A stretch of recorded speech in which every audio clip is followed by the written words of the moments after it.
Bismillah, Assalamualaikum warahmatullahi wabarakatuh. Alhamdulillah, kembali lagi bersama saya Ahmad Faisal. Dan gimana kabar semua? Semoga baik-baik saja dan dalam lindungan Allah Subhanahu wa taala tentunya. Pada video kali ini saya akan mengulas atau membuat video pembelajaran mata pelajaran akidah akhlak kelas 10 dalam Madrasah Aliyah, yang dimana video ini saya buat untuk memenuhi ujian tengah semester dalam mata kuliah pengembangan media dan sumber. Tonton dan simak videonya. Saya akan membahas tentang bab 11, ya, yaitu menjenguk orang sakit sebagai cermin sikap peduli kita. Ya.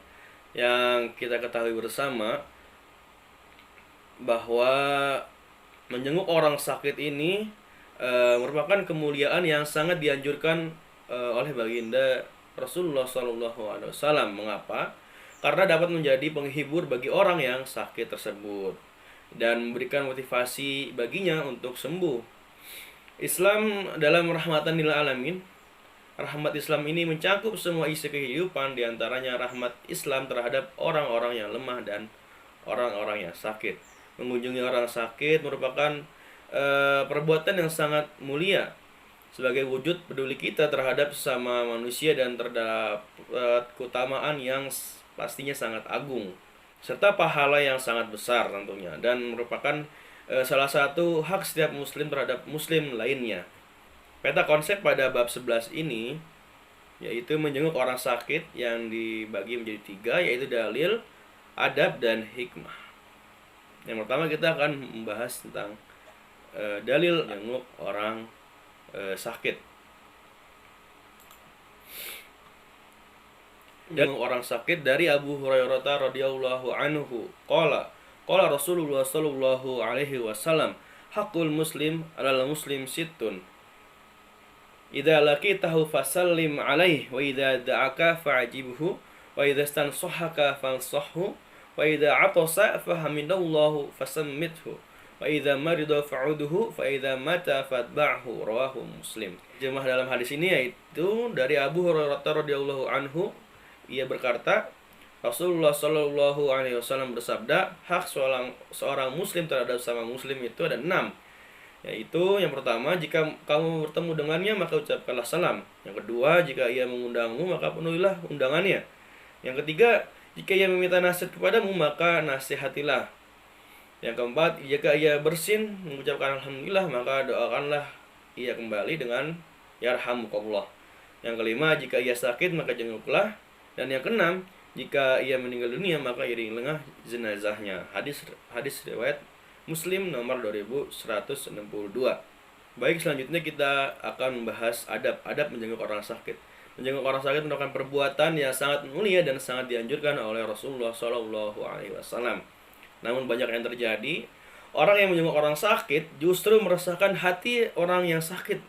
Kenapa? Karena hal yang kurang sopan, yang tidak pantas dilakukan di depan orang yang sakit. Pentingnya kita merinci adab-adab yang harus dilaksanakan ketika menjenguk orang yang sakit. Di antara sebagai berikut. Yang pertama, niat yang ikhlas dan tujuan yang baik. Kita dimulai dari rumah, berangkat dari rumah untuk menjaga niat kita supaya ikhlas dan memiliki tujuan yang baik. Yang selanjutnya, memperhatikan waktu dan situasi, kondisi ketika hendak menjenguk, ya. Ketika yang sedang sakit berada di rumah, maka lebih baiknya kita minta izin terlebih dahulu kepada orang rumah tersebut. Yang selanjutnya adalah memberi salam sambil mengulurkan tangan dengan ramah. Yang selanjutnya menunjukkan kepedulian dengan menanyakan kondisi. Yang selanjutnya di sini mendoakan untuk kesembuhan orang yang sakit. Doanya, Allahumma Rabban nasi alhibil ba'sa isfi anta syafi la sifa'an ila sifa'uka sifa'an la yughadiru saqama.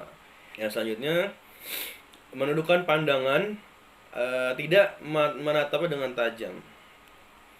Baik, yang selanjutnya di sini santun dalam berbicara. Jaga pembicaraan kita, jangan sampai merusak perasaan dan hindari bersenda gurau atau bercanda. Yang selanjutnya ada responsif, tanggapan terhadap apa yang dibutuhkan atau memberikan yang diinginkannya. Misalkan dia butuh air, maka kita ambilkan air tersebut. Selanjutnya memotivasi untuk sembuh dan menghiburnya dengan mengucapkan tidak apa-apa, insya Allah kamu sembuh. Rasulullah Shallallahu Alaihi Wasallam bila menjenguk orang sakit maka mengatakan la ba'sa tahurun insya Allah, yang artinya tidak apa-apa, semoga menjadi penghapus dosa jika Allah menghendaki. Hadis riwayat Bukhari. Dan selanjutnya ada melarangnya berharap kematian, atau ucapkanlah semoga Allah memberikan yang terbaik buatmu.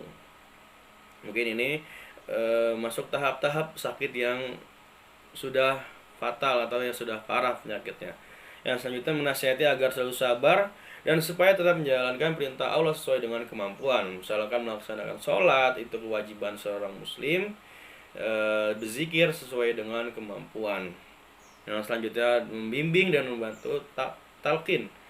Nah, membimbing dan membantu talqin ini apabila orang yang sakit sudah parah ya penyakitnya dan seperti sedang mendekati ajal, maka hendaklah kita sebagai sama muslim itu membimbingnya dan mengucapkan kalimat la ilaha illallah, dan disunahkan untuk membaca surat Yasin, semoga Allah mengampuni dosanya. Yang selanjutnya tidak membeda-bedakan keadaan.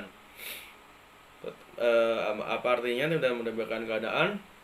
Jadi ketika kita ingin menjenguk, tidak menjenguk orang yang sakit tanpa membedakan dengan keadaan. Misalkan si kaya dengan si miskin, si ganteng dengan si tampan, dengan si jelek, itu dibeda-bedakan. Tidak ada perbedaan dalam menjenguk orang sakit. Sekalipun yang orang sakit ini berbeda agama. Yang selanjutnya adalah hendaknya membawa buah tangan sesuai dengan kemampuan, ya, sesuai dengan kemampuan. Baik, selanjutnya kita akan membahas tentang hikmah menjenguk orang sakit. Apa sih hikmah dari menjenguk orang sakit? Menjenguk orang sakit adalah salah satu amal yang selalu dianjurkan oleh Rasulullah Shallallahu Alaihi Wasallam. Menjenguk orang sakit ini sebenarnya adalah kepekaan sosial, ya, pada banyak kasus menjadi penyebab utama sembuhnya penyakit seseorang dalam menjenguk orang sakit ini. Datang dengan wajah tersenyum dan mendoakan kesembuhan adalah obat yang manjur yang tidak disadari banyak orang. Ya, pada diri orang yang sakit ini ya terdapat keutamaan dan kemuliaan bagi orang-orang yang menjenguknya. Allah telah menjanjikan kepada kita pahala yang banyak dan ganjaran yang besar bagi orang yang menjenguk orang yang sedang sakit. Yang pertama, menjenguk orang sakit dapat menyadarkan diri bahwa kesehatan itu sangatlah berharga.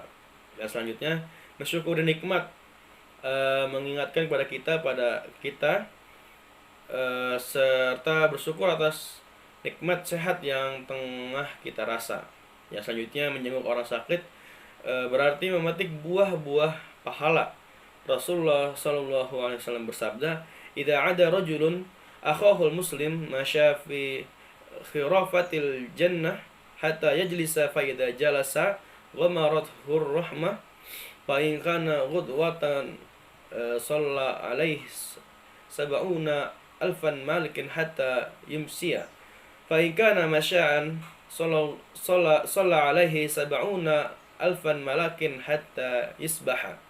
Yang artinya, apabila seorang menjenguk saudaranya yang muslim yang sedang sakit, maka seakan-akan dia berjalan sambil memetik buah-buahan surga sehingga dia duduk. Apabila sudah duduk, maka diturunkan kepadanya rahmat dengan deras. Apabila menjenguknya di pagi hari, maka 70.000 mendoakannya dapat rahmat hingga waktu sore hari. Apabila menjenguk kepada sore hari, maka 70.000 malaikat mendoakannya agar diberi rahmat hingga waktu pagi tiba. Hadis riwayat Tirmizi dan Ibnu Majah dan Imam Ahmad dengan sanad sahih. Baik, yang selanjutnya mendapatkan pujian dari Allah dan malaikat, ya. Nah, selanjutnya sini akan mendapatkan doa agar hidup sentosa dunia dan di akhirat. Selanjutnya menumbuhkan kesadaran peduli terhadap sesama manusia.